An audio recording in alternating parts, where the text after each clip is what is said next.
Picture this, a Roman centurion standing on the banks of the Rhine, holding his month's wages in his calloused hand. He stares at the silver coins, coins that once bought food for his family, equipment for his legion, respect in any tavern from Britannia to Syria. But now these same coins, stamped with the emperor's face, won't even buy him bread. In rage and despair, he hurls them into the river, watching them sink like the empire itself. This soldier didn't know it, but he wasn't just discarding worthless metal. He was witnessing the first great currency war, a war that would destroy Rome more efficiently than any barbarian horde. Because throughout history, the most devastating weapon has never been the sword. It's been money. And the wars fought with currency have toppled more empires, crowned more kings, and shaped more destinies than every battlefield combined. What you're about to discover will shatter everything you thought you knew about power, wealth, and the invisible wars that still rage today. Welcome to History of Finance, where we don't just tell you what happened, we show you the hidden machinery that runs civilization, the secret weapons that decide who rules and who falls, the invisible battlefields where your future is being written right now. If you're ready to see through the illusions that keep most people trapped, hit that subscribe button. Because once you understand how money really works, you'll never see the world the same way again. Let's begin. Mesopotamia, 3000 BCE. In the shadow of towering ziggurats, in temples that smell of incense and power, priests are inventing something more dangerous than bronze weapons. They're creating debt. On clay tablets pressed with cuneiform, they record who owes what to whom, and suddenly, obligation becomes a force more binding than any chain. A farmer who owes the temple 3 bushels of barley isn't just in debt. He's owned. His labor, his land, his freedom, all controlled by marks on clay. This is the first currency war, not fought with armies, but with ledgers. And the priests who control those ledgers, they control everything. Fast forward to Lydia, 600 BCE. King Alyattes staged the world's first true coins, standardized pieces of electrum, stamped with a lion and bull locked in eternal combat. Suddenly value is portable. A merchant in Sardis can trade with a sailor from Greece without weighing metal, without arguing over purity. The coin itself is the guarantee, backed by the king's authority. But here's where it gets treacherous. Whoever controls the mint controls reality, because the stamp on the coin matters more than what's inside it. And if you can stamp authority onto metal, you can stamp it onto minds. Athens rises, and with it the drachma, the silver that pays Socrates for his philosophy, that funds the navy that defeats Persia at Salamis, that builds the Parthenon. But Athens learns a brutal lesson during the Peloponnesian War. When you run out of silver, you clip coins, you mix in copper, you debase your currency to pay your soldiers. And your enemies notice. Spartan gold suddenly buys more loyalty than Athenian silver. The currency war is psychological warfare. Devalue your money and you devalue your power. But Rome? Rome turns currency manipulation into an empire-building science. The denarius, pure silver, trusted across 3 continents, finances the conquest of the known world. Roman legions march because Rome pays in reliable coin. Merchants from India to Scotland accept denarii because they know those coins won't lie. This is the Pax Romana, peace through monetary credibility. But empires get greedy. Wars against Parthia, against Germania, against the endless frontiers. They're expensive. So Emperor Nero does the unthinkable. He orders the mint to reduce silver content from 95% to 90%. Just 5%.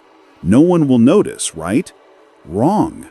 Merchants notice, soldiers notice. Within decades, emperors are desperate and the debasement accelerates. By 235 AD, the silver denarius is barely 5% silver. It's copper with a silver wash, a lie wrapped in metal. And the empire's soldiers? They know. That centurion at the Rhine, he's not throwing away coins. He's throwing away faith. And when faith in money dies, civilization follows. By 476 AD, Rome doesn't fall to Goths or Vandals. It falls to monetary collapse disguised as barbarian invasion. The Dark Ages aren't just dark because of collapsed institutions. They're dark because currency itself has fragmented into chaos. Every lord, every bishop, every two-bit duke is minting coins, each claiming legitimacy, none trusted beyond their own walls. Medieval Europe becomes a monetary wasteland where trust is measured in miles and trade requires bringing your own scales and suspicion. But some see opportunity in chaos. In medieval England and France, kings discover a new weapon: counterfeiting your enemy's currency. Not to use it, to destroy it. Send agents across the border with sacks of fake coins, flood your rival's markets, and watch as his people lose faith in his money. It's economic sabotage, and it's devastatingly effective. A kingdom can survive losing a battle. It cannot survive losing monetary legitimacy. Then come the Medici of Florence. Cosimo de' Medici understands something profound. Gold buys armies, but credit builds empires. The Medici Bank doesn't just lend money, it becomes the central nervous system of European power. Popes, kings, emperors, they all bowed to the Medici ledger. And the Medici's real weapon isn't wealth, it's information. They know who's solvent, who's desperate, who's lying about their finances. With that knowledge, they can make or break nations without spilling a drop of blood. When Florence decides to call in loans during a crucial moment, entire kingdoms collapse. This is monetary warfare at its most elegant. The pen wielded like a sword, debt chains invisible but unbreakable.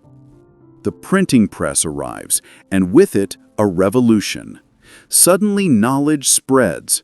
But so does something more dangerous: the ability to print anything, including money. Counterfeiters become artists, and governments become counterfeiters. The Spanish Empire discovers this the hard way. Picture the Spanish galleons, heavy with Andean silver, crossing the Atlantic. Potosi, in modern Bolivia, is quite literally a mountain of silver, the richest mineral deposit ever discovered. Spain believes it has won the lottery of empires. Conquistadors enslave indigenous populations, work them to death in mines, and ship the silver home by the ton. Spain should be invincible. Instead, Spain is about to learn the most dangerous lesson in monetary history. You can drown in wealth. The silver floods European markets. Prices explode. In Seville, the price of wheat triples. In London, quadruples. In Istanbul, quintuples. This is the price revolution of the 16th century, and it devastates ordinary people. Your wages stay the same, but bread costs 4 times what it did last year. The gap between rich and poor becomes a chasm. The wealthy, those with land, with assets, with access to credit, they prosper. Everyone else starves. Spain itself becomes the victim of its own treasure. Spanish monarchs, swimming in silver, borrow recklessly, fund endless wars, build palaces. They assume the silver will last forever. It doesn't. By 1557, Spain declares bankruptcy. By 1596, again. By 1607, again. The richest empire in history is perpetually broke because it confused metal with wealth. The currency war lesson is abundance without discipline is ruin. Meanwhile, England watches and learns. Queen Elizabeth I and her advisors realize something Spain missed. Control the flow of money, and you control power itself. England doesn't need Potosi. England needs credibility. So they build the pound sterling, not just a currency, but a promise. A pound note is backed by British institutions, British law, British naval power. The pound becomes weaponized trust. And when the British Empire rises, it rises on the back of monetary engineering, not just military conquest. Victorian London, In offices lined with mahogany and lit by gaslight, men in top hats are conquering the world without leaving their desks. They're not generals, they're bankers. And their weapon is the railway bond. British capital finances railways in Argentina, India, South Africa, Canada. Everywhere the Union Jack flies, British credit flows. This is economic colonialism. We'll modernize your country, we'll build your infrastructure, and in return, you'll owe us forever. When Argentina defaults on its railway debt in 1890, British gunboats appear in Buenos Aires harbor. The message is clear: debt is dominion. But Britain's real currency war is fought in China. The opium wars are usually framed as battles over trade. They're actually battles over monetary control. Britain is bleeding silver to buy Chinese tea, silk, and porcelain. The trade deficit is unsustainable, so Britain solves it by creating a new commodity: addiction. British merchants flood China with opium from India. Chinese silver, instead of staying in Chinese vaults, flows to British accounts in Hong Kong. When China tries to stop the opium trade, Britain goes to war, twice, to protect its drug trafficking. This is currency warfare at its most brutal. If you can't win through trade, change the rules. Create demand for something that destroys your enemy's society, drain their wealth, and call it capitalism. Then comes 1914. World War I isn't just the war to end all wars. It's the war that ends the old monetary order. Every major power finances the war not through taxes, but through debt and inflation. Britain borrows from America, Germany prints marks, France prints francs, Russia prints rubles until the currency is literally wallpaper. By 1918, every European currency is wounded, but none more so than Germany's. The Treaty of Versailles doesn't just demand German territory, it demands impossible reparations. 132 billion gold marks, payable over decades. Germany can't pay, so Germany prints. The Weimar hyperinflation of 1921 to 1923 is the most famous currency collapse in history. In January 1923, a loaf of bread cost 250 marks. By November, that same loaf cost 200 billion marks. Think about that. Your life savings, your pension, your salary, all worthless by lunchtime. Stories emerge that haunt economic textbooks forever. A woman carrying a wheelbarrow of cash to buy groceries, leaving the wheelbarrow unattended for a moment, returning to find the money dumped on the ground and the wheelbarrow stolen, because the wheelbarrow was worth more than the currency. This isn't monetary collapse. This is societal disintegration. And from that chaos rises Adolf Hitler, who promises to restore German dignity by destroying the system that destroyed Germany. The currency war doesn't just ruin economies, it births monsters. Bretton Woods, 1944. World War II is still raging, but the victors are already designing the next world order. And at the center of that order is a new global currency, the US dollar, backed by gold at $35 an ounce.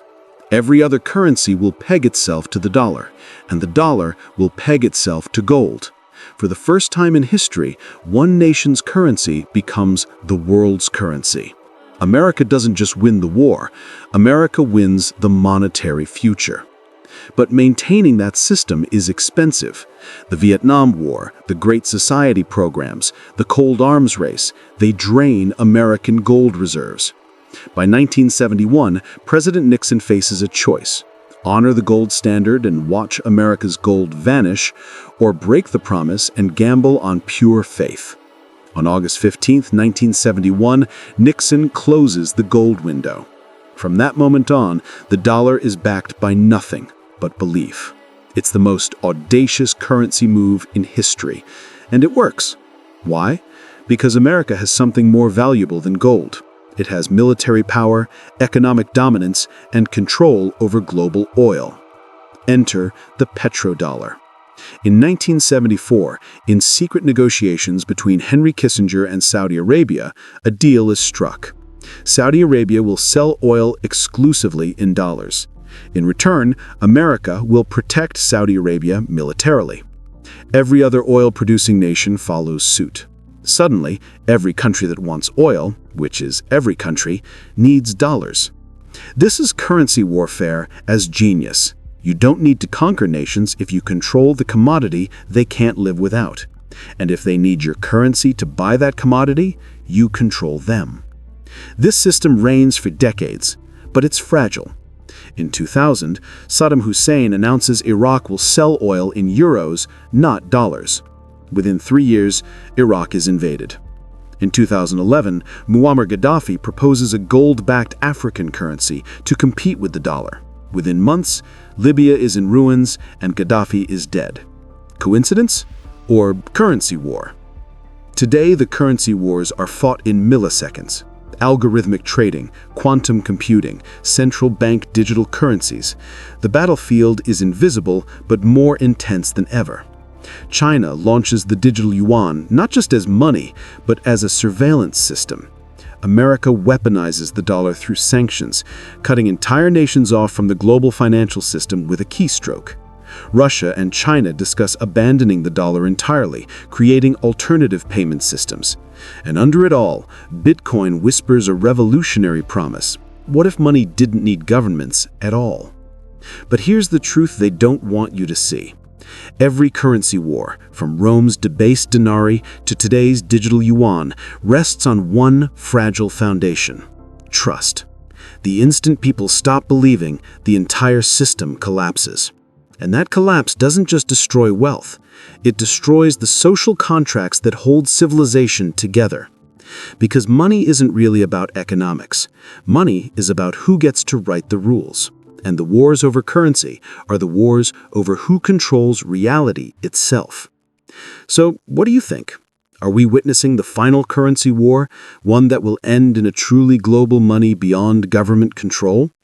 Or are we just watching the latest chapter in an endless struggle for monetary dominance? Drop your thoughts in the comments. Have you or someone you know lived through currency collapse, hyperinflation, or financial crises? Share your story.